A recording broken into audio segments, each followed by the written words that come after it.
निकम्मी है, वो सरकार बदलनी है। महिलाओं के पीठ में छुरा ना घोपे, जो सरकार निकम्मी है, वो सरकार बदलनी है। खून निकाल के खून से हस्ताक्षर किए हैं। मोदी सरकार मुर्दाबाद, मुर्दाबाद, मुर्दाबाद। प्रधानमंत्री जी महिलाओं की पीठ में छुरा घोपने का काम कर रहे हैं। कंगना रनावत हो, हेमा मालिनी हो, तब तो इनके मुंह पे टेप लग जाती है, दही जम जाती है।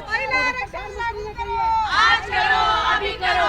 आज पेट्रोल कहाँ है, डीजल कहाँ है, गैस कहाँ है, महंगाई कहाँ है, किसान कहाँ है। मीडिया तो पूरा उनकी मोदी जी की कलम बन चुकी है। ट्रम्प की नचनियां बनते हैं, एप्स्टीन फाइल पे कुछ नहीं बोलते। प्रधानमंत्री जी का नाम आया हुआ है। ये हमारे देश में भी जो बच्चियां गायब हो रही है, महिलाएं गायब, ये सारी एप्स्टीन फाइल में जा रही है।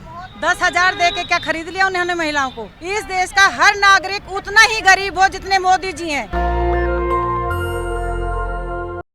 देखिए पीछे जो आप नारेबाजी सुन रहे हैं वो महिला आरक्षण को लागू करवाने की मांग हो रही है।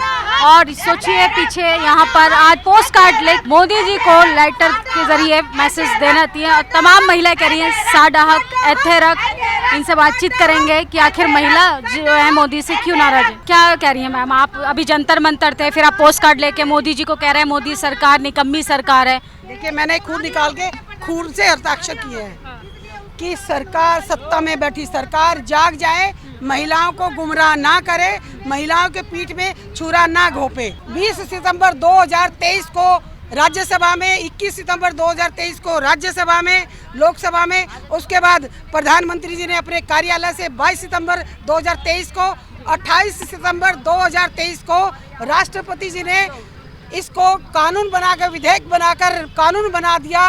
तो इसका गिरने का तो सवाल ही पैदा नहीं होता। ये कह रहे हैं ना कि आरक्षण गिर चुका, आरक्षण गिरा नहीं है, आरक्षण गिरने का तो सवाल ही नहीं उठता। वो बन चुका है, उसको लागू करना है। ये पीछे के दरवाजे से प्रधानमंत्री जी महिलाओं की पीठ में छुरा घोपने का काम कर रहे हैं। ये कह रहे हैं पहले परिसमन होगा, उसके बाद जनगणना होगी, फिर परिसमन होगा, उसके बाद लागू करेंगे।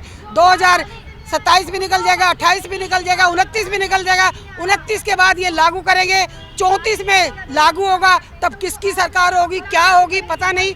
ये सिर्फ गुमराह करने का काम कर रहे हैं। मोदी जी के वादों पे आपको भरोसा नहीं है? महिलाओं को 10,000 दिए बिहार में, वादा पूरा किया ना? उसने वादा किया था 15 लाख देने का, दिया किसी का? उसने वादा किया था जीएसटी में कि सबके खाते में पैसे आएंगे, क्या हुआ? लाइनों में लोग मर गए। उन्होंने वादा किया था नोटबंदी में, क्या हुआ? लोग लाइनों में गए। इनको सिर्फ लाइन लगाने का शौक है। नोटबंदी में लाइन लगवाई, उसके बाद कोरोना में ऑक्सीजन में लाइन लगवाई, उसके बाद सिलेंडर की लाइन लगवाई। मोदी जी की माँ भी लाइन में लगी। वो तो दिखावा करते हैं। वो माँ को, अरे माँ का सम्मान करते हैं, माँ को इस्तेमाल नहीं करते। वो माँ का पॉलिटिकल इस्तेमाल कर रहे हैं, माँ को लाइन में लगा के। वो गरीब बेटा प्रधानमंत्री बना है, काम कर रहा है, धीरे धीरे ही ना काम होगा। चाय बेची किसी नहीं पता, चाय बेची कौन से स्टेशन पे बेची, कब बेची, डिग्री कब की है, किसने देखी। वो आज अगर इतना गरीब का था, हवाई चप्पल पहनने वाला भी बोला था कि वो जहाज में घूमेगा। आज जहाज की रेट कितना होगा टिकट को? आज बस का, रेल का, ट्रेन का, जहाज का हर किराया महंगा होता जा रहा है। महंगाई इस कदर बढ़ रही है कि पूछो ही नहीं। बेरोजगारी, उनको चिंता नहीं होती तो चुनाव के दौरान विशेष सत्र थोड़ी ना बुलाते। महिलाओं की चिंता तब ना सत्र बुलाते। वोट की चिंता थी, इसको अपनी हार की चिंता थी। मैंने आपको पहले ही कहा महिलाओं की चिंता नहीं है, उन्हें महिलाओं से कोई प्रेम नहीं है। प्रेम होता तो अपनी बीवी छोड़ के ना बैठते।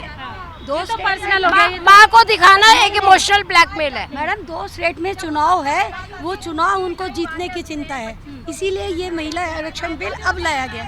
क्या लगता है मैम, महिला मुद्दा भी चुनावी मुद्दा है क्या? बिल्कुल। हाँ, तो अभी महिलाओं से बातचीत करेंगे। चुनावी मुद्दा महिला है, कई बार मोदी जी का विरोध करी। क्या लगता है 2 राज्यों में चुनाव नहीं होता तो महिलाओं की चिंता क्यों करते? देखिए अगर अरे धीरे धीरे धीरे धीरे देखिए, अगर इनको चुनावी मुद्दा नहीं बनाना होता, 2023 में इसको लागू कर देते प्रधानमंत्री। जब सर्व समिति से सभी पार्टियों ने, अपोजिशन ने मिलकर इसको बिल को पास कर दिया तो उसको लागू ही तो करना था, लागू कर देते प्रधानमंत्री जी। चुनाव के बीच में अभी 10 दिन पहले सत्र चल रहा था, उस सत्र में ही लागू कर देते, किसने रोका था? सीटें बढ़ेंगी तब सबको बंटवारा होगा। तो सीटें बढ़ेंगी तब बंटवारा होगा। तो 2011 का सेंसेक्स क्यों ले रहे हो? वो उस टाइम का सेंसेक्स लेना। तो राहुल जी यही तो कह रहे हैं, अगर सेंसेक्स आपने 2011 से करना है, 2011 से करना है तो उसी पे करो। 556 जो है उन्हीं पे करो। अगर 800 850 पे करना है तो उस टाइम जो सेंसेक्स होगा, जनगणना होगी, परिसमन होगा, जिसकी जितनी संख्या बारी उतनी उसकी हिस्सेदारी, उतनी उसकी भागीदारी, उस हिसाब से करना है। आप विपक्ष में आप अपनी भूमिका निभा रहे हैं। आप लोगों को पिछले 11 साल से ये ट्रेंड चला लिया है कि मोदी जी कुछ भी बोलेंगे आपको उसका विरोध करना है। एक बार समझिए, क्या पता वो महिलाओं के हित में ही चिंता कर रहे हैं। हमने पूरा समझ के, हमने 2 दिन समझा, 2 दिन हमने कोई प्रोटेस्ट नहीं किया। वो प्री प्लान चलते हैं। जिस दिन ये लागू करना था और एक ट्रेंड बनाया कि कांग्रेस ने इसको गिरा दिया बिल को, अरे उनकी तो पहले से तैयारी थी गिराने का, पहले से स्कीम बना रखी थी, चुनाव में मुद्दा बनाना था। सारे प्ले कार्ड, सारे बैनर पहले से तैयार था। जैसे ही सत्र खत्म हुआ, हमने मांगा, हम भी जाएंगे संसद में देखने के लिए, हमें पास नहीं दिए गए। अपनी महिलाओं को पूरा ऊपर का 3-4 फ्लोर भरे हुए थे, सारी महिलाएं आई, प्ले कार्ड लिए, बैनर लिए और नारेबाजी। वाह, यानी कि पहले से तैयारी थी कि ऐसा होना है और पहले से तैयार थे। ये सिर्फ ड्रामा है, ये खेल करना आता है, इनको पीठ में छुरा घोंपना आता है। महिलाएं जान चुकी हैं, जाग चुकी है, अब वो इनके ढकोसलेबाजी में नहीं आने वाली। आप लोग कह रहे हैं महिला आरक्षण में अलग से ओबीसी महिलाओं का रिजर्वेशन होना चाहिए, सब सदन जाएंगी, सब एमपी बनेंगी, तो मजदूरी कौन करेगा? देखिए, जो हमारे आदरणीय राजीव गांधी जी ने जब देश में जनसंख्या महिलाओं की 50% से ज़्यादा है, तो उनको हक भी 50% मिलना चाहिए ना, हर चीज़ में, चाहे वो काम का हो, चाहे वो राजनीति का हो। हर फील्ड में एक महिला घर भी चला लेती है, दफ्तर भी चला लेती है, परिवार भी चला लेती है, रिश्तेदारी भी निभा लेती है, वो सारे काम कर लेती है। महिला, देश की महिला दुर्गा है, काली है, लक्ष्मी है। लक्ष्मी बन के घर चलाती हैं, काली बन के जब कोई उनके खिलाफ कुछ गलत करता है उसका विरोध करके और अपना खड़ग उठा लेती है। मतलब जो सदन के बन के उनको ज्ञान, जो संसद के अंदर महिलाएं हैं, अब वो आपके मुद्दों पर नहीं बात करिए। कंगना रनावत हो, हेमा मालिनी हो, तमाम, स्मृति ईरानी पहले रह चुकी हैं वहाँ पर। अगर ये महिलाएं, जो अब मणिपुर में हुआ, नंगन अवस्था में पूरे मणिपुर में बेटियां जो एक बड़ी अफसर, उसको भी नंगन अवस्था में घूमा गया। हाथरस में क्या हुआ, मणिपुर में क्या हुआ, और देश के अलग अलग हिस्सों में। अब ये क्या नाम है, उस पर ये कंगना रनावत जो हेमा मालिनी हो, तब तो इनके मुंह पे टेप लग जाती, दही जम जाती है, तब वो देश की बेटी नहीं होती। तब उनके लिए इनके मुंह में जबान नहीं होती कि एक बार बोल दे। अंकिता भंडारी के साथ क्या हुआ? इतने जो इनके जो नेता हैं, इनके जो संसद में बैठे हैं, सदन में बैठे हैं, वही कम से कम नहीं तो 50-60% तो वही उनके ऊपर केस है। एक नेता के ऊपर कम से कम 10-10, 15-15, 20-20, 25-25 केस है। अगर किसी दूसरी पार्टी में किसी के ऊपर केस होता है और वो कुछ आवाज़ उठाता है, तो तुरंत या तो वो उसमें शामिल हो जाए, उनकी वॉशिंग मशीन में धुल जाए, तो उनके पास साफ सुथरा हो जाता है। मतलब तो राष्ट्रीय मजबूत नहीं चाहिए, आपको मुद्दों में उलझाना है, बस मोदी जी का विरोध करना। बस वो हमें राष्ट्रीय मजबूत हो रहा है ना, राष्ट्र कहाँ मजबूत? आज हम कर्जे में कितना जा रहे हैं? आज रुपए की कीमत कहाँ हो गई है? आज पेट्रोल कहाँ है, डीजल कहाँ है, गैस कहाँ है, महंगाई कहाँ है, किसान कहाँ है? किसान आत्महत्या कर रहे हैं, लोगों के पास पैसा नहीं है। यही मंगलसूत्र था, कल पहलगाम में हुआ, कल उसका 1 साल हो गया, तो उसमें मंगलसूत्र की बात लिया, पूरा इलेक्शन मंगलसूत्र पे लड़ लिया। मंगलसूत्र खतरे में तो मोदी जी आपने डाल दिया। 1.5 लाख रुपए तोला सोना, बताओ कहाँ से मंगलसूत्र बनाएंगी बहनें? बेटियों को तो तुम हाशिए पे लेके जा रहे हो, रसोई चलाने के लिए महिलाओं को हाशिए पे तुम लेके जा रहे हो। आज नोटबंदी में उनकी जो थोड़ा बहुत पैसे बचा रखते थे वो भी खत्म कर दिए। आज कहाँ है ना महिला सुरक्षा ना। देश के लिए तो मोदी जी ने अपना परिवार नहीं बसाया, आप कह रहे हैं कि महिलाओं की चिंता नहीं है, देश की चिंता नहीं है। अरे परिवार को उसने जब 3 बार मुख्यमंत्री रहे, अपनी बीवी का नाम डालना नहीं सोचा कि मैं नाम डाल दूं। जब एक कॉलम बन गया प्रधानमंत्री के लिए, प्रधानमंत्री का जब फॉर्म भरा जा रहा था, तो कॉलम बन गया कि कोई भी खाली नहीं छोड़ना। उसको भरने के लिए तो उसने बीवी को सामने लाया। पहले तो यही नहीं पता था उसकी बीवी है कौन, कहाँ है। तो ये तो अपने परिवार के साथ करते। जिसने अपना परिवार नहीं बसाया, परिवार नहीं चला सकता, उसके हाथ में देश की बागडोर रखी है। इनके बस का नहीं देश चलाना। काफी नाराज नजर आ रही हैं। आज तो आप लोगों ने बाकायदा पोस्ट कार्ड तक मोदी जी को भेजने का काम शुरू कर दिया। हमने मोदी जी को पोस्ट कार्ड इसलिए भेजे हैं कि ये दिल्ली से हम 14,000 बूथ है दिल्ली में, हमारी कोशिश है 14,000 से ज़्यादा पोस्ट कार्ड हम प्रधानमंत्री जी को भेजें। हर बूथ से कम 1 पोस्ट कार्ड जाए, और देश में कम से कम नहीं तो 10 लाख का टारगेट रखा है कि 10 लाख के करीब पोस्ट कार्ड प्रधानमंत्री जी को। 2 महीने अभियान चलेगा हमारा। अभी या दिल्ली से शुरुआत की है और सभी राज्यों में शुरुआत हो चुकी है। और ये विधानसभा में, जिले में, फिर विधानसभा में, फिर ब्लॉक में और फिर बूथ तक जाएंगे। अच्छा, बिल गिरने का प्रोटेस्ट तो नेशनल टेलीविजन दिखा देता है, आपका प्रोटेस्ट क्यों नहीं दिखा रहा टीवी अखबार? देखिए, आप छोटे चैनल वाले दिखा देंगे, अच्छा है। मीडिया तो पूरा उनकी मोदी जी की कलम बन चुकी है, जो मोदी जी कहेंगे वही उठाएंगे। अगर वो उसके विपरीत होकर जाएंगे तो उनका चैनल बंद कर दिया जाएगा, उनको बंद कर दिया जाएगा। ये हालात है। जब हमारे प्रधानमंत्री जी जवाहरलाल नेहरू ने कहा था कि जिस दिन इस देश की कलम बिक जाएगी, कलम मतलब मीडिया, मैं आपका नाम नहीं ले रही, जो रिटेल कि वो बिक जाएगी तो देश में कोई किसी की आवाज़ सुनेगा नहीं, जानेगा नहीं, देखेगा नहीं। और उन्होंने 70 साल पहले बोला था कि 70 साल पहले, उनकी एक बाइट सुन लीजिए कि 70 साल पहले कोई ऐसा नेता आएगा कि देश को बर्बाद कर देगा और हमारे हाथ में रहेगा देश। इतनी हालत, वो आज दिन आ गया है जो हम देख रहे हैं। ट्रम्प की नचनियाँ बनते हैं, एप्स्टीन फाइल पे कुछ नहीं बोलते प्रधानमंत्री जी का नाम आया हुआ है, हरदीप पुरी का नाम आया हुआ है, और भी कितने सारे मंत्रियों के नाम उस पर नहीं तो आया, सबूत थोड़ी ना अभी आया है। अरे मैं वीडियो दिखाऊं? नाम तो आप मेरा भी डाल दीजिए, नाम तो आपका भी उसमें डल जाएगा, किसी का भी नाम किसी फाइल में, किसी रजिस्टर में। आप स्कूल में जब जाओगे नहीं तो वहाँ सिग्नेचर कैसे हो जाओगे? आप जाओगे तभी तो रजिस्टर में साइन होंगे ना, तो उसमें तभी तो नाम आएगा। वीडियो है, सारी वायरल हो रही है, एक के बाद एक आ रही है।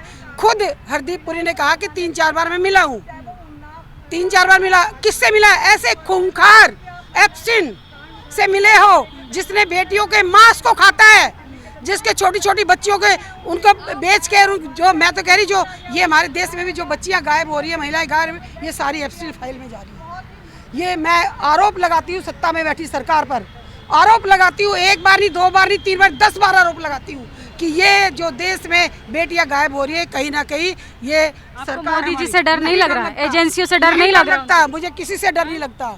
हम राहुल गांधी के सिपाही, हमें किसी से डर नहीं लगता। क्या कहेंगी मैम, राहुल गांधी जी से तो बहुत नाराज नजर आ रही हैं। कुछ तो काम किया होगा मोदी सरकार ने अच्छा, महिलाओं के लिए 10,000 दे दिए हैं। अभी बंगाल की महिलाओं को भी अच्छा काम करेंगे, वहाँ पर कह रहे हैं कि वहाँ से महिलाओं को हर घर रोजगार दिया जाएगा। हमेशा जुमले फेंकना ही मोदी जी का काम है। 2014 से आज तक एक धरातल पे ऐसा काम दिखा दीजिए जो महिलाओं के लिए उन्होंने किया हो। 3 तलाक लेकर आए, सारी महिलाएं गदगद हो गई खुशी से। 3 तलाक किस लिए लेके आए, क्यों लेके आए, सब जानते हैं। अपनी उनका हर स्टेप, हर काम मोदी जी का सिर्फ अपनी वोट बटोरने के लिए होता है। आप कह रही हैं 10,000 दे दिया, 10,000 दे के क्या खरीद लिया उन्होंने महिलाओं को? किस बात के लिए उन्होंने 10,000 क्यों दिए हैं महिलाओं को? किस बात के लिए दिए हैं? महिलाओं को सम्मान देते, महिलाओं को रोजगार देते। जो आदमी मेडल लाई हुई लड़कियों को अगर सड़क पे रुंधवा सकता है, वो महिलाओं का सम्मान करेगा। जो व्यक्ति अपनी सनातन धर्म को मानने के इतना बड़ा परचम लहराता है कि मैं सनातनी हूँ, हम सनातन धर्म को मानते हैं, जिस सनातन धर्म को मान के उन्होंने अग्नि के सामने 7 फेरे लिए, 7 वचन निभाए, उस महिला का कर्ज वो कब उतारेंगे, उसको सम्मान कब देंगे, ये बता दें प्रधानमंत्री जी जरा। मतलब महिलाओं का जो प्रेम है वो झूठा दिखाई दे रहा है आपको? 100% झूठा है। उनको ना, उनको महिलाओं से प्रेम है, ना उनको किसानों से प्रेम है। उनको किसानों के किसी चीज़ से कोई प्रेम नहीं है। उनको देश की जनता से कोई लेना देना नहीं है। उनको अपने जो ये 5 स्टार 7 स्टार होटल जैसे उन्होंने अपने ऑफिस बना लिए हैं, जो बीजेपी के ऑफिस बने, उनका विकास उनको करना है। देश की विकास की उनको फुर्सत कहाँ है?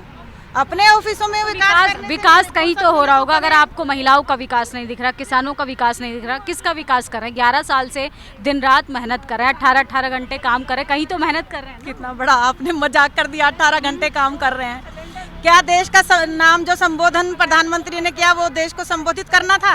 आप उसको देश के नाम संबोधन मानती हैं या विपक्ष को गाली देना मानती हैं? पहले आप ये बता दीजिए। वो तो महिलाओं का आप लोगों ने बिल गिरा दिया, इसलिए वो भावुक थे, अपना दर्द बता रहे हैं। नहीं, आप झूठ मत परोसिए कि महिलाओं का बिल हमने गिरा दिया। महिलाओं का बिल जो है वो तो पास हो चुका है 2023 में। नारी शक्ति अधिनियम 2023 पास हो चुका है, उसको लागू करना है मोदी जी को। उसी के लिए आज हम सब यहाँ पे खड़े हुए हैं। उसको आज ही लागू करें, अभी लागू करें। और जो हमारी ओबीसी बहनें हैं उसमें भी उसको जगह दें। क्या परिसीमन की आड़ में विपक्ष को सदन से आउट करने की तैयारी थी? हाँ, वो यही चाहते थे, लेकिन उनकी जो मंशा थी वो नाकाम हो गई। जो परिसीमन के बहाने जो वो खेल करना चाहते थे उसमें फेल हो गई बीजेपी सरकार। मोदी जी उसमें फेल हो गए और उसी का रोना रोने के लिए आए थे देश को संबोधन के नाम पे। वो आंसू गरीब का बेटा रो रहा है, गरीब का बेटा भावुक हो रहा है, दर्द हो रहा है, उन्हें हर चीज की तकलीफ होती है, तब ना ऑन कैमरा वो रोने लगते हैं। देखो मैं तो चाहती हूँ इस देश का हर व्यक्ति, इस देश का हर नागरिक उतना ही गरीब हो जितने मोदी जी हैं। हर नागरिक 10 लाख का सूट पहन सके, हर नागरिक जहाजों में घूम सके, इतने महंगे जहाजों में हवाई यात्रा कर सके, हर नागरिक ऐसे जो है वो इस तरह के चश्मे लगा सके, उस तरह का पेन यूज कर सके जिस तरह का प्रधानमंत्री जी करते हैं। जिस दिन वो पूरी जनता को इस काबिल बना देंगे, जनता को इतना धन और इतना अधिकार देंगे, उस दिन मैं मान लूंगी कि प्रधानमंत्री जी गरीब हैं। क्या कहेंगी, देश की महिलाओं को क्या मैसेज देना चाहती हैं? मैं सभी बहनों को यही कहना चाहती हूँ कि बीजेपी जो झूठे जुमले दे रही है उसमें मत फंसिए। उसका काम सिर्फ अपनी सरकार के लिए वोट बटोरना है, वो भी झूठ बोलकर। आप जागरूक होइए। महिला आरक्षण 2023 जो है वो 2023 में पास हो चुका है। मोदी सरकार से मांग कीजिए कि इसको जल्द से जल्द लागू करें, आज करें, अभी करें और 543 सीटों पे आज ही इसको लागू करें। देखिए, महिलाओं से बातचीत की। आज महिलाएं पोस्ट कार्ड लेकर देश के प्रधानमंत्री को मैसेज देना चाहती थी। हम देश की राजधानी दिल्ली में यहाँ पर गोल डाकखाना के पास ये प्रोटेस्ट कवर कर रहे थे और सोचिए हर महिला का कहना है कि महिलाओं का जो सम्मान का झूठा प्रोपेगेंडा जो अपनाया जा रहा है उसको ख़त्म कीजिए। जो महिला रिजर्वेशन ऑलरेडी इम्प्लीमेंट करने की बात है उस पर बात कीजिए। परिसीमन की आड़ में सदन में सीटें बढ़ाने की तो बात करते हैं मोदी जी, लेकिन महिलाओं को एक्चुअल में हक अधिकार देने की बात ना करते हैं और ना किसी को करने देते हैं। बाकी आप लोगों की क्या प्रतिक्रिया, अपनी राय जरूर दीजिएगा। शुक्रिया। दस्तक की आपसे गुजारिश है कि अगर इसको बचाना चाहते हैं तो नेशनल दस्तक को सब्सक्राइब करने के लिए रेड कलर के सब्सक्राइब बटन को दबाएं, फिर बेल आइकन की घंटी दबाएं। नेशनल दस्तक को बचाने के लिए बहुत जरूरी है कि हर खबर को शेयर करें, लाइक करें, कमेंट जरूर करें।